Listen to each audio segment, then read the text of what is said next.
Welcome friends to the English trail. आज आपण इयत्ता 10वीची पहिली कविता बघूया. अ टीनएजर्स प्रेयर. कवितेपूर्वी जरा warm up. Form groups of 5 to 6 and discuss. Give a rating of 1 to 5 to each of the following. When you have to take important decisions, what you generally do. Form groups of 5 to 6. 5 ते 6 मुलांचा एक group बनवा आणि discuss करा. त्याला आपण rating देतोय 1 ते 5 असा. तर प्रश्न काय आहे, when you have to take important decisions. जर तुम्हाला एखादा महत्त्वाचा निर्णय घ्यायचा असेल तर तुम्ही सहसा काय करता. आता इथे आपल्याला 6 गोष्टी दिल्या आहेत, तर त्यातलं तुम्ही काय पहिलं कराल, नंतर कराल, त्याच्यानंतर कराल, तसे तुम्हाला आकडे द्यायचे आहेत, नंबर द्यायचे आहेत. पहिलं आधी आपण डिस्कस करूया काय आहे ते. Consult parents or elders.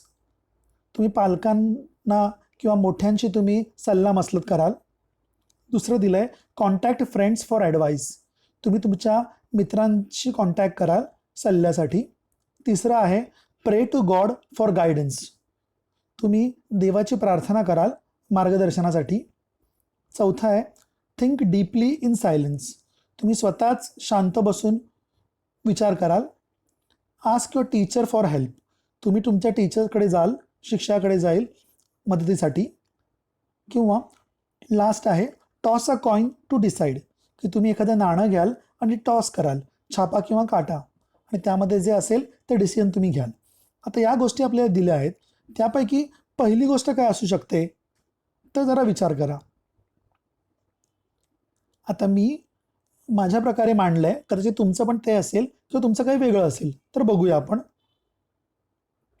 Think deeply in silence. जर आपल्याला निर्णय घ्यायचा आहे की पहिला आपण स्वतःहून विचार करू.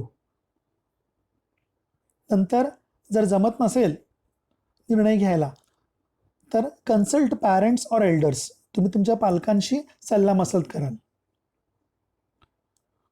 ते पण नाही झालं तर ask your teacher for help. तुमच्या शिक्षकाकडे मदती करता जाल. नंतर कॉन्टॅक्ट फ्रेंड्स फॉर ॲडवाईस, की तुम्ही तुमच्या मित्रांना कॉन्टॅक्ट कराल की एखादा सल्ला काही मिळतोय का बघाल. आणि ते जर नाही झालं तर तुम्ही देवाची प्रार्थना कराल गायडन्ससाठी. आणि अखेरीस toss a coin to decide. तुम्ही नाणं टॉस कराल आणि एखादं डिसिजन घ्याल. हे आता मी दिलेलं आहे. कदाचित तुमचे काहीतरी वेगळे पण मुद्दे असतील, तुमची ऑर्डर वेगळी असेल. तर आपण पुढे जाऊया. In poetry, very often there are lines in which the poet seems to talk directly to an absent person, an abstract idea or thing or object. Such a tactic or device used by the poet is the figure of speech apostrophe. For example, twinkle, twinkle, little star. Death, where is thy sting? O caveman, I wish I could live with you.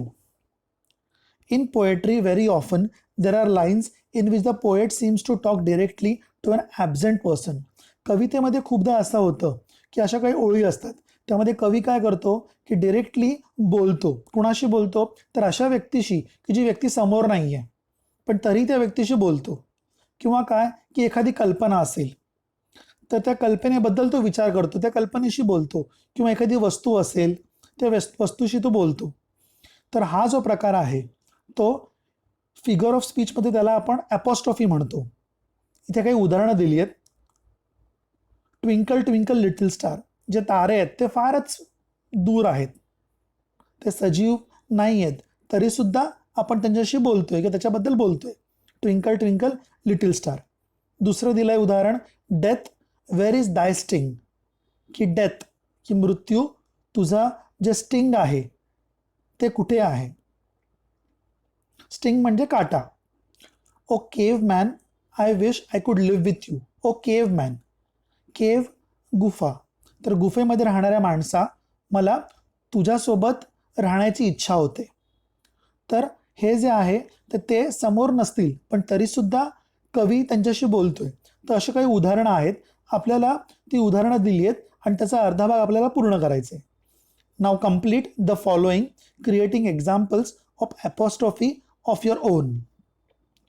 तर आता पहिलं बघूया. ओ life, how काय येऊ शकेल? तर how strange you R, की हे जीवना तू किती विचित्र आहेस. दुसरं, dear God please be always there, की हे देवा कृपा करून नेहमी सोबत राहा. बुक्स, पुस्तकांनो तुम्ही काय आहात? You are my best friends, तुम्ही माझे खास मित्र आहात. एक्झाम्स, परीक्षा, I wish you were never there, की तुम्ही नसलात तर खूप बरं झालं असतं. आणि अखेरचं, O you beautiful sky spread your beauty everywhere, की हे सुंदर आकाशा तुझं जे सौंदर्य आहे ते तू काय कर, तर ते सौंदर्य सगळीकडे पसरव. तर हे आहे ॲपॉस्ट्रॉफी. आता ॲपॉस्ट्रॉफीची गंमत काय आहे? तर हा शब्द आपण दुसरीकडे कुठेतरी वापरतो. जरा खाली बघूया काय लिहिलंय. Teacher should explain the apostrophe in punctuation and apostrophe as a figure of speech. आपल्या या कवितेचं शीर्षक काय होतं? अ टीन एजर्स प्रेयर.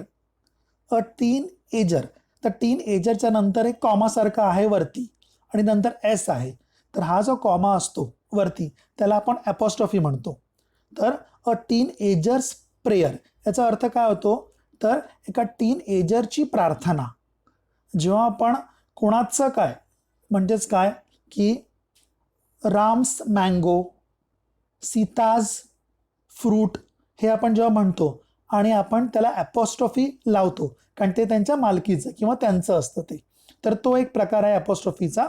आणि दुसरा प्रकार जो होता तो फिगर ऑफ स्पीच जो आपण बघितला. आता आपण पुढे बघूया. तर आता आपण कवितेला सुरुवात करूया. कवितेचं शीर्षक आहे अ टीन एजर्स प्रेयर. टीन एजर्स प्रेयर म्हणजे काय? पहिलं, टीन एजर म्हणजे काय? आता आपण जेव्हा वय बघतो तर वय तुमचं 1, 2, 3 असं वय जातं वाढत. आणि आता तुम्ही कदाचित 14-15 असाल किंवा 16 असाल. तर जेव्हा आपण इंग्लिशमध्ये मोजतो त्यावेळेस 1, 2, 3 असं करत आपण 11, 12 आणि 13. जेव्हा आपण 13 बोलतो त्यावेळेस 13, टीन जे आहे, टीन जो आवाज असा आहे तो आवाज पुढे पण काही वर्षांना येतो. म्हणजे 13, 14, 15, 16, 17, 18, 19, 20ला आहे का? नाही आहे. म्हणजेच काय, तर 13 ते 19 हे कसे आहे? टीन टीन आहेत. म्हणजे हे टीन टीन असल्या कारणाने ते वय म्हणजेच काय, तर टीनएज. ते वय म्हणजेच काय? टीनएज. म्हणजेच काय? कुमार अवस्था किंवा किशोर वय, तर ते टीनएज आहे. तर इथे काय आहे? अ टीन एजर्स प्रेयर. तर एका कुमारवयीन मुलाची, मुलीचं काय, तर प्रार्थना आहे. ठीक आहे. आता आपण कविता बघूया. Each day brings new beginnings, decisions I must make. I am the only one to choose the road that I will take. Each day brings new beginnings. Each day प्रत्येक दिवस, ब्रिंग्स आणतो. प्रत्येक दिवस काय आणतो? तर नवीन बिगिनिंग आणतो. Beginning म्हणजे सुरुवात. बिगिनिंग म्हणजे सुरुवात. प्रत्येक दिवस नवीन सुरुवात आणतो. Decisions I must make. Decision निर्णय, मला खूपसे निर्णय घ्यायचे असतात. आय मस्ट मेक, की मला खूपसे निर्णय घ्यायचे असतात प्रत्येक दिवसाला आणि प्रत्येक दिवस हे एक नवीन सुरुवात करतो. I am the only one to choose the road that I will take. I am the only one, मी स्वतः असा एकटाच आहे, स्वतःच आहे जो काय, ज्याला काय करावं लागतंय, त्याला चूज करावं लागतंय. चूज म्हणजे निवड, मला निवड करावी लागते. The road that I will take, की जो कुठला मार्ग आहे तो मार्ग, त्या मार्गाची निवड मला करावी लागते. तर प्रत्येक दिवस हे एक नवीन सुरुवात आणतं आणि मला काही डिसिजन्स घ्यायचे असतात, मला काही निर्णय घ्यायचे असतात आणि मी स्वतःच निवड करणार आहे की कुठला मार्ग मला हवा आहे. म्हणजेच काय, की तुम्ही जर दिवसाचं बघाल, दिवसाची सुरुवात झाली तर सुरुवात झाल्यावरती, तुम्ही घरातून बाहेर पडल्यावरती, की तुम्ही कसं शाळेत येणार आहात ते सगळं तुमच्यावरती असतं. तुम्ही बसने येणार आहे, पायी येणार आहे, किंवा तुम्हाला पुढे तुम्ही आलात, बस बंद झाली आहे, किंवा तुम्हाला कसली गरज लागली आहे, परत तुम्हाला काहीतरी घरी जावं लागलं, तर असे काही डिसिजन्स असतात छोटे छोटेसे, ते तुम्हाला करावे लागतात. हे तर छोटे झाले, पण कदाचित तुम्हाला खूप मोठे पण निर्णय घ्यावे लागतात. आता आपण पुढचं कडवं बघूया. I can choose to take the road of life that leads to great success or travel down the darkened road that leads to great distress. I can choose to take the road of life. मी काय करू शकतो? Choose करू शकतो. Choose या शब्दात जर आपण दुसरं आणि तिसरं रूप पाहिलं तर चूज, चोज आणि चोजन असं येतं. I can choose to take, मी निवड करू शकतो द रोड ऑफ लाईफ, की आयुष्याचा जो रोड आहे त्याची मी निवड करू शकतो. That leads to great success. आता हा मार्ग मला कुठे नेतोय? तर मला ग्रेट सक्सेस, मला यशाकडे नेतोय, की जे महान यश असं आहे, जे मोठं यश आहे त्या यशाकडे तो मला मार्ग नेतोय. किंवा काय? Or travel down the darken road, किंवा काय तर मला ट्रॅव्हल करावं लागतंय किंवा मला ट्रॅव्हल करावं लागेल. Travel down the darken road. Darken म्हणजेच काय?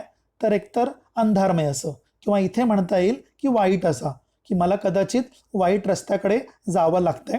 That leads to great distress, की जो कुठे नेतोय मला, कुठे लीड करतोय मला? टू ग्रेट डिस्ट्रेस, की डिस्ट्रेस म्हणजेच काय? तर यातना, दुःख. आता मला काय निवड करायची आहे अशा एका रस्त्याची की जे मला यशाकडे नेईल, किंवा काय असा रस्ता की जो मला यातना देईल. तर त्यामध्ये निवड मी करणार आहे. त्यामुळे माझी निवड ही फार महत्त्वाची आहे.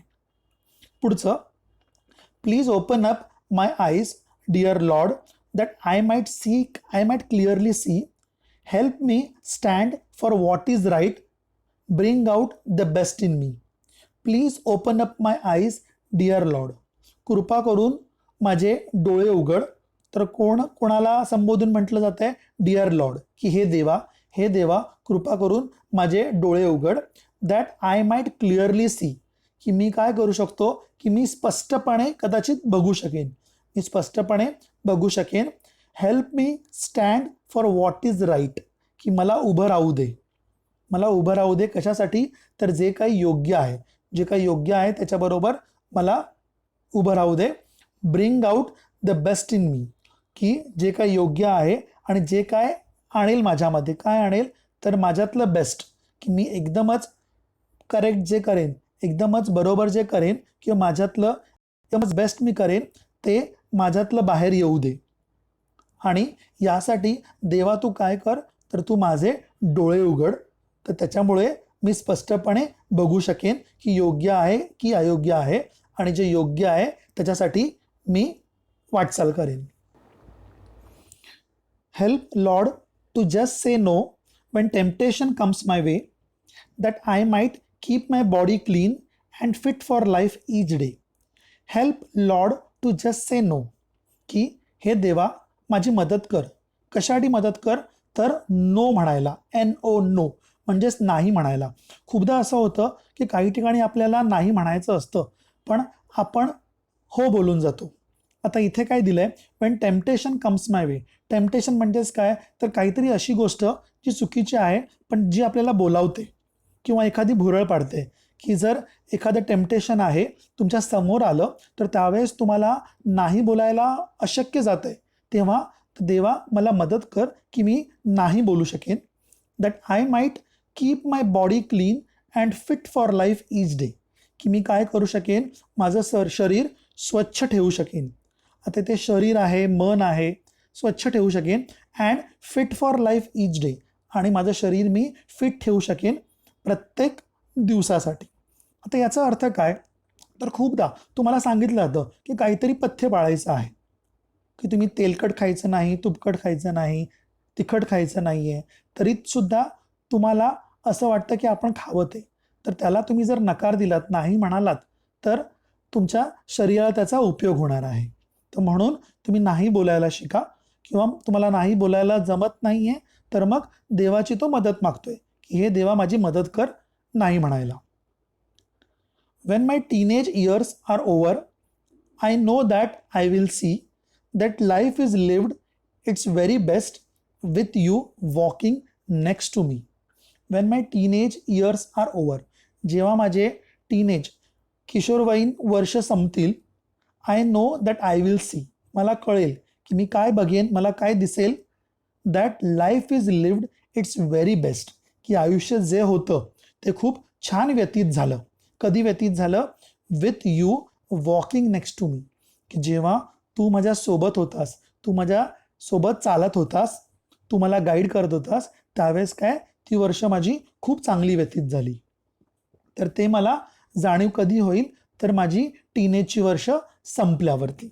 तर अशी कविता आहे. कवी आहेत जे मॉर्स. आता आपण काही प्रश्न बघूया जे कवितेसोबत विचारलेले आहेत. What is the age group of the speaker in the poem?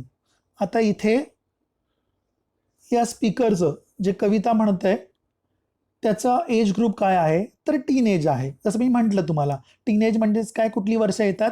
13 to 19. So the age group of the speaker in this poem is 13 to 19. Second question what we have, what decisions does the speaker have to take? Now what is the decision? काय decision घ्यावं लागतंय त्या स्पीकरला की मला कुठला मार्ग निवडायचा आहे, की which is the way I must choose. So whether I must choose the road to life that leads to great success or travel down the darken road that leads to great distress. The decision which the speaker has to take are whether he has to take the road of life that leads to great success or travel down the darkened road which leads to great distress. What does each new day fetch? Fetch म्हणजेच काय? आणणं. आपण तुम्ही जर कविता ती ऐकली असेल, Jack and Jill went up the hill to fetch a pail of water. Fetcher म्हणजे फेच करणे म्हणजे आणणे.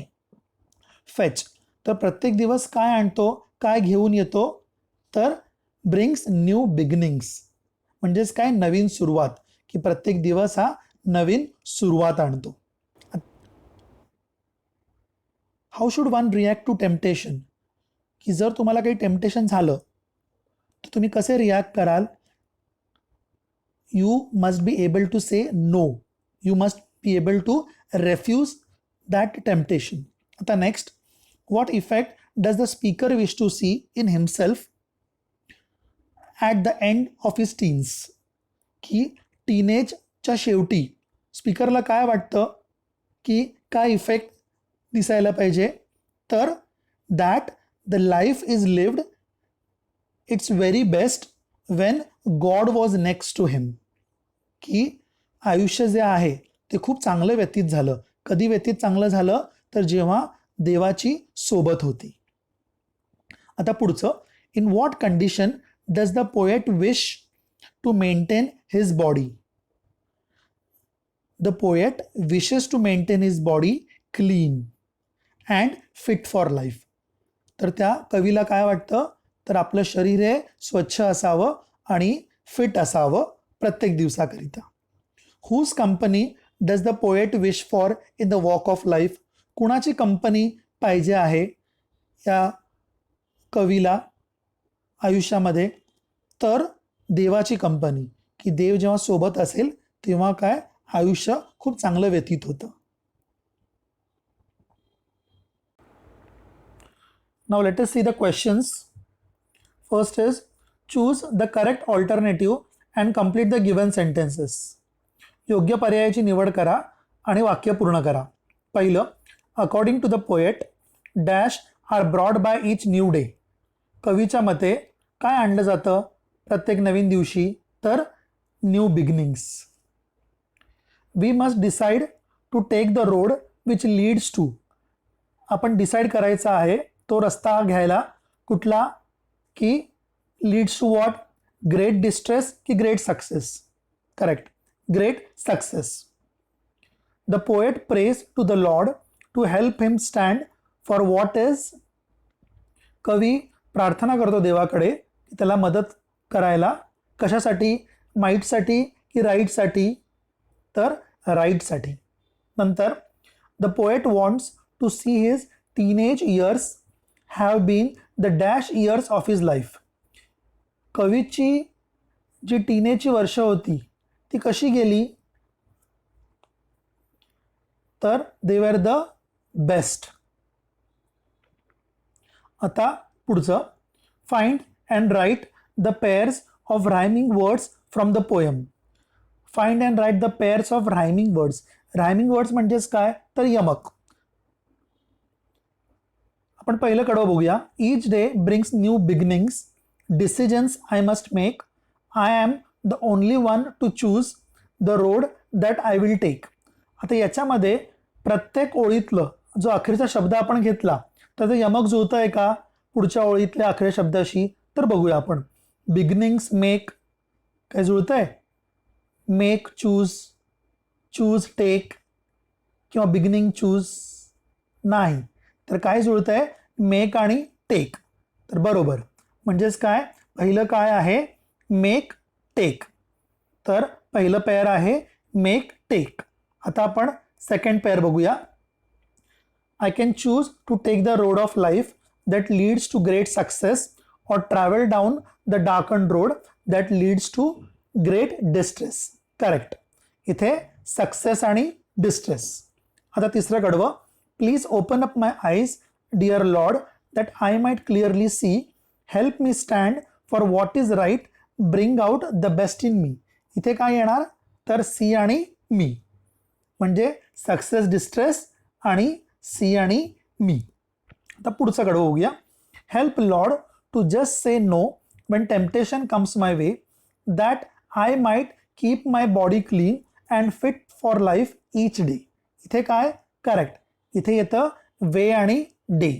तसंच अखेरच्या कडव्यामध्ये when my teenage years are over, I know that I will see that life is lived its very best with you walking next to me. इथे काय येणार, C आणि मी.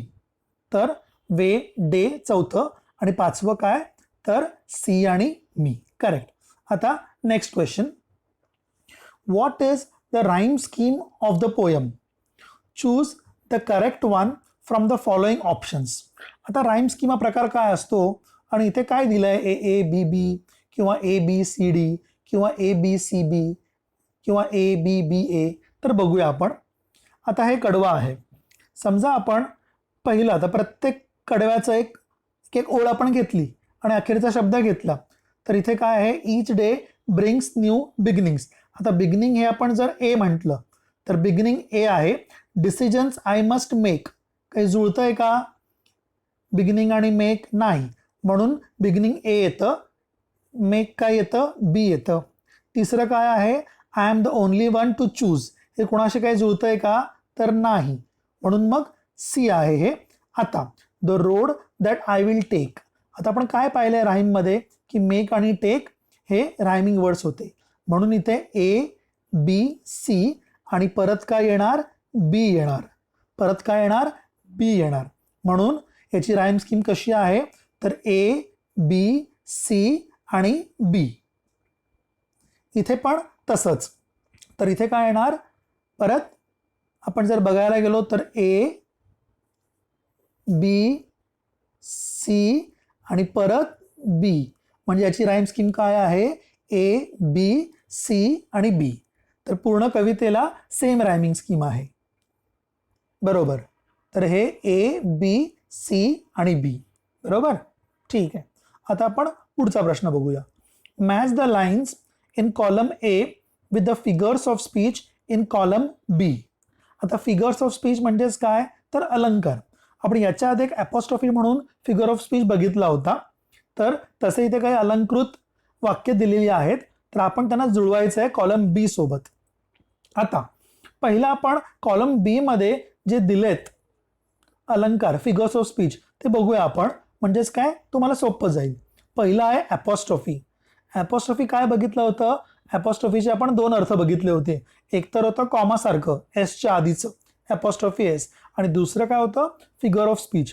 तर त्यामध्ये कसं होतं, ॲपॉस्ट्रॉफीमध्ये म्हणजेच काय की आपण बोलतोय अशी व्यक्ती जी समोर नाही आहे किंवा काहीतरी ॲबस्ट्रॅक्ट आहे किंवा आयडिया आहे किंवा नसलेली गोष्ट आहे, तर ते येतं काय, ॲपॉस्ट्रॉफी. करेक्ट. तर पहिलं ॲपॉस्ट्रॉफी. दुसरं काय इथे दिलं आहे, तर इन्व्हर्शन. इन्व्हर्शन म्हणजेच काय, तर तुम्ही जेव्हा नॉर्मली कुठलंही वाक्य वाचता तर पहिलं तुमचं नाऊन येतं, नाऊन किंवा ते नाऊन म्हणजे एक सब्जेक्ट असतो, सब्जेक्ट आहे, आणि नंतर मग त्याचं वर्ब येईल, सब्जेक्ट नंतर म्हणता येईल आपल्याला सहाय्यकारी क्रियापद ऑक्झिलरी वर्ब, त्याच्यानंतर मेन वर्ब आणि त्याच्यानंतर मग ऑब्जेक्ट. समजा एखाद्या वाक्यामध्ये सब्जेक्ट नसेल तर सुरुवात होत असेल ऑक्झिलरी वर्बने किंवा मेन वर्बने आणि सब्जेक्ट लास्टला असेल, म्हणजेच काय ते वाक्य असं उलट केलंय, म्हणजे वाक्य काय केलंय इन्व्हर्ट केलंय, म्हणून ते इन्व्हर्शन. बरोबर. तिसरं आता मेटाफर. मेटाफर म्हणजेच काय की आपण कुठल्याही गोष्टीला डायरेक्ट असं म्हणतो. फॉर एक्झाम्पल कसं, आता मी म्हणेन की तो वाघासारखा लढला, तो वाघासारखा लढला. इथे इनफॅक्ट एक फिगर ऑफ स्पीच दिला नाहीये ज्याला आपण सिमिली म्हणतो. सिमिली म्हणजेच काय साम्य. तर साम्याचं पुढची गोष्ट म्हणजेच काय मेटाफर. तो वाघासारखा लढला हे सिमिली सारखं येतं, पण मेटाफर म्हणजेच काय तो वाघ होऊन लढला. म्हणजेच काय की डिरेक्टली तो लढाईमध्ये वाघ होता, तर त्याला आपण काय म्हणतो मेटाफर म्हणतो. आणि चौथं काय दिलंय ॲलिट्रेशन. ॲलिट्रेशन म्हणजेच काय की एखादं वाक्य असेल, एखादी ओळ असेल, त्या ओळीमध्ये जे काही शब्द आहेत त्या शब्दाची जर पहिली अक्षरं सारखी सारखी येत असतील, म्हणजेच काय की समजा एखादं वाक्य दिलेलं आहे, त्या वाक्यामध्ये दोन शब्द आहेत की डाऊन आहे आणि डार्क आहे, तर डी डी म्हणजेच काय तर डी डीचं रेपिटेशन होतंय, म्हणून ते काय झालं तर ॲलिट्रेशन. आता आपण प्रश्न बघूया. कॉलम ए मध्ये काय दिलं पहिलं, decisions I must make. Decisions I must make. आता हे वाक्य जर असं उलट वाटतंय, म्हणजेच कसं की खरं वाक्य कसं असायला हवं होतं, आय मस्ट मेक डिसिजन्स. म्हणजेच काय तर वाक्य हे इन्व्हर्टेड झालं आहे, डिसिजन्स आय मस्ट मेक, म्हणून हे काय येणार तर इन्व्हर्जन. हे काय येणार इन्व्हर्शन. दुसरं आता please open up my eyes dear Lord. Please open up my eyes dear Lord. तर हे काय येतं ॲपॉस्ट्रॉफी, कारण की देव आहे का समोर नाहीये, तर डिरेक्टली देवाशी बोलणं सुरू आहे, त्यामुळे हे येतं ॲपॉस्ट्रॉफी. तिसरं travel down the darkened road. Travel down the darkened road. इथे आता डी डी डाऊन आणि डार्कंड, इथे डी ची पुनरावृत्ती झाली आहे, म्हणून हे काय येतं तर ॲलिट्रेशन येतं. हे काय येतं ॲलिट्रेशन. आता चौथं काय आहे, I can choose to take the road of life. आता उरलं काय तर मेटाफर. म्हणजेच काय I can choose to take the road of life. Road like life आहे का नाही, तर डायरेक्टली आयुष्याचा रोड, आयुष्याचा रस्ता, म्हणून हे काय येतं तर मेटाफर येतं. इथे आता खाली ॲलिट्रेशन जरा समजावून सांगितलंय. Alliteration is the occurrence of the same sound at the beginning of words in a phrase, sentence, etc., such as that life is lived its very best. Find out more examples of alliteration from other poems in the book. की जे आपण वरती पाहिलं तर तेच दिलं आहे की जो साऊंड आहे, तर इथे एल एल हा साऊंड आहे, याचं रिपिटेशन होते, म्हणून ॲलिट्रेशन आहे. ठीक आहे. आता पुढचा प्रश्न बघूया आपण. Elements of planning and interview. Group activity. Form groups and discuss each element of planning an interview and prepare notes on each element. आता हा प्रश्न आपण फक्त तोंडीच सोडूया, खरं याचं उत्तर मोठं असं येईल की तुम्हाला काय करायचं आहे, elements of planning and interview. एखादी इंटरव्ह्यू आहे त्याची प्लॅनिंग करायची, बरोबर. आता तुम्ही काय करायचं आहे, ग्रुप फॉर्म करायचे आणि इंटरव्ह्यू एखादी मुलाखत तुम्ही प्लॅन करायची आहे आणि त्या मुलाखतीसाठी नोट्स बनवायचे. तर पहिलं काय दिलंय फॉर्मॅट किंवा स्ट्रक्चर. म्हणजेच काय की एखादी जर मुलाखत असेल तर मुलाखतीच्या सुरुवातीला तुम्ही काय करणार की ओळख करून घेणार, त्या माणसाबद्दल सांगणार आणि नंतर मग पुढच्या गोष्टी प्रश्न उत्तर. तसं तुम्हाला फर्स्ट काय आहे की you have to form the structure of that interview. Second is what size or length, how much.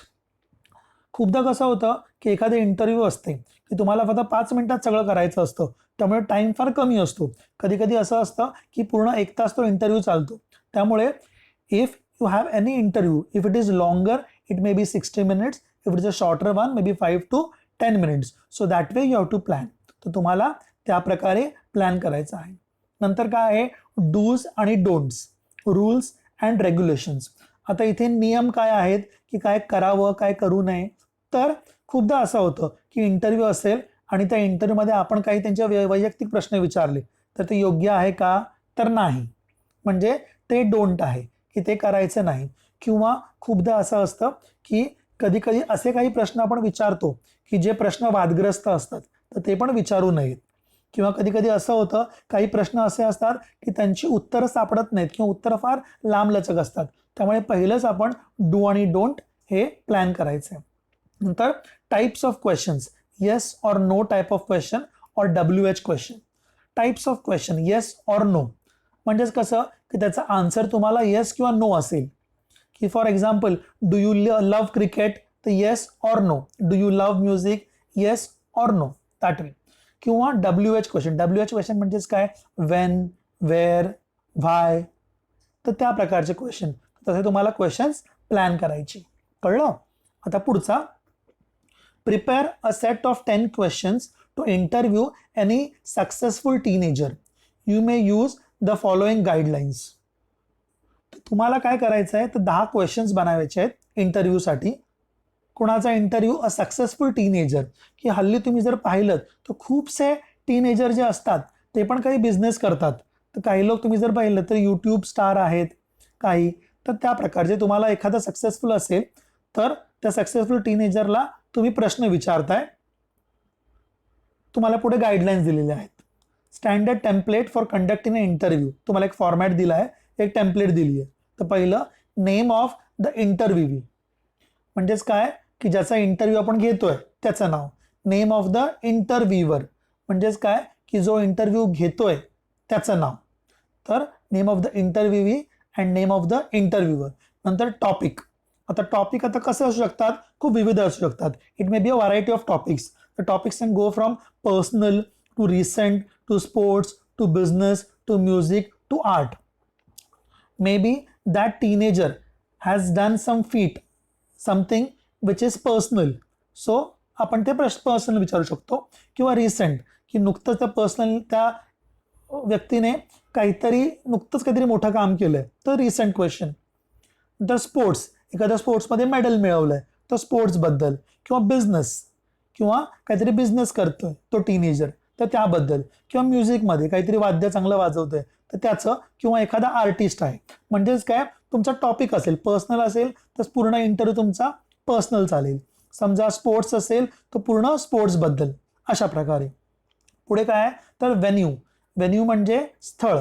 तर कुठे आता इंटरव्ह्यू तुम्ही घेताय, तर आयदर तो स्टुडिओ असेल, एखादा स्टुडिओ असेल, किंवा TV चॅनल असेल, TVचं चॅनल असेल, किंवा ऑडिटोरियम हॉल असेल, किंवा इतरत्र कुठे.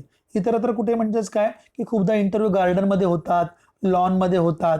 तर त्या प्रकारे जिथे काय स्थळ आहे ते तुम्हाला लिहायचं आहे. नंतर डेट, टाइम आणि ड्युरेशन.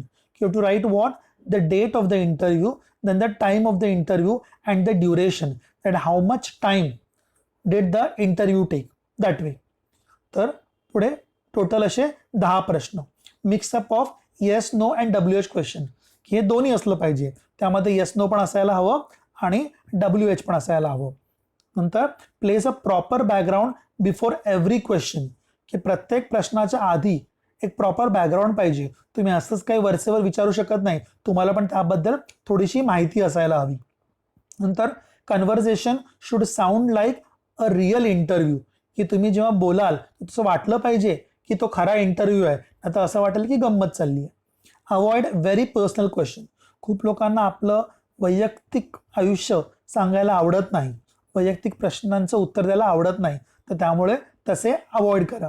जरी तो पर्सनल इंटरव्ह्यू असेल, पण काही काही गोष्टी असतात की सिक्रेसी असते, तर ती आपण काय उलगडत नाही. पुढचा आहे, avoid very casual, cheap and vulgar language. की तुम्ही काय अवॉइड करा, की व्हेरी कॅज्युअल, की एकदम अरे तुरे किंवा एकदम सहज बोलतो आपण ना तसं, की त्या व्यक्तीला पण महत्त्व वाटलं पाहिजे. चीप तर वाईट अशी, वल्गर घाणेरडी अशी भाषा वापरली नाही पाहिजे. आता पुढचं, read the poem, write an appreciation of the poem in about 12 to 15 sentences with the help of the following points. इथे तुम्ही कविता आता वाचली आहे, तुम्हाला अप्रिसिएशन लिहायचं आहे.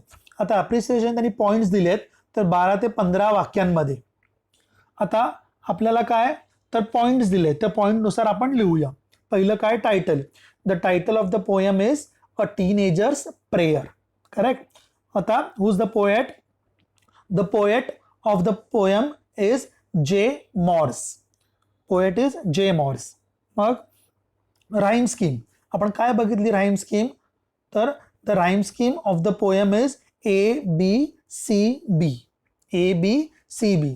नाव which is the favourite line, तुमची आवडती लाईन काय आहे?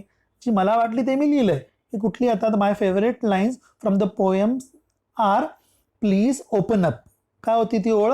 Please open up my eyes dear lord that I might clearly see. Help me stand for what is right, bring out the best in me. तर तुमची एखादी वेगळी ओळ असेल आवडती अशी. आता सेंट्रल थीम काय आहे या पोएमची? The poem is about a teenager's confusion in making correct decision and praying to God for help. त्या टीनेजरला योग्य असा निर्णय घेता येत नाहीये आणि म्हणून तो काय करतोय? त्या देवाची मदत मागतोय की काय, मला नीट रस्ता दाखव आणि मला निर्णय घेण्याची क्षमता दे. आता कुठल्या प्रकारचे फिगर्स ऑफ स्पीच आहेत, अलंकार आहेत यामध्ये? तर आपण आत्ताच पाहिलं. तर ॲलिट्रेशन, ॲपॉस्ट्रॉफी, इन्व्हर्जन आणि मेटाफर. ॲलिट्रेशन, ॲपॉस्ट्रॉफी, इन्व्हर्जन आणि मेटाफर. आता काही खासियत आहे का याची? Special features, type of the poem, language, style, tone, implied meaning etcetera. तर इथे आपण काय लिहिलं आहे? The special feature of this poem is the teenager's faith in God in helping him to take right decisions. की टीनेजरचा faith आहे, विश्वास आहे देवावरती की तो योग्य असा निर्णय घेईल, देव त्याला मार्गदर्शन करेल. The language is simple and easy to understand.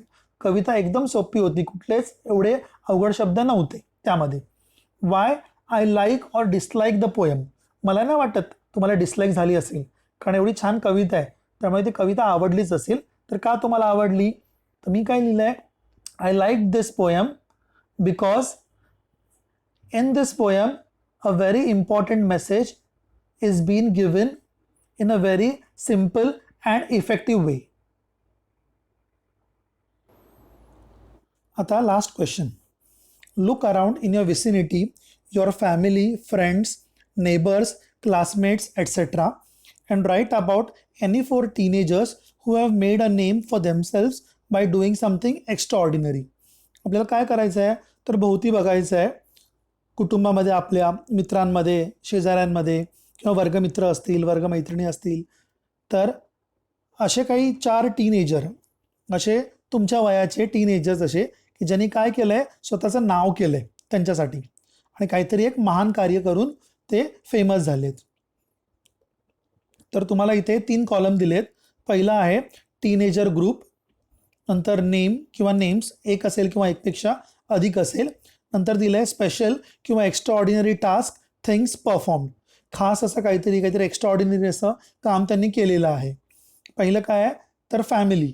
तर फॅमिलीमध्ये कोण आहे तुमच्या? एखादं काय महान कार्य केलेलं, तर नेम त्याचं लिहा. त्यांनी काय खास कार्य केलं आहे? तर कार्य नेक्स्ट कॉलममध्ये. सेम तसं तुमच्या फ्रेंड्सबद्दल. तर फ्रेंड्समध्ये कोण असेल तर त्यांचं नाव लिहायचं आणि जे टास्क केलं आहे ते पुढच्या कॉलममध्ये. तिसरं नेबरमध्ये. तर नेबरमध्ये त्यांचं नाव लिहायचं आहे आणि टास्क. आणि चौथं काय आहे? तर क्लासमेट्समध्ये की त्याचं नाव लिहायचं आणि स्पेशल किंवा एक्स्ट्राऑर्डिनरी टास्क त्यांनी जे केलं आहे ते लिहायचं आहे आपल्याला. ठीक आहे. तर अशा प्रकारे आपली ही कविता संपली.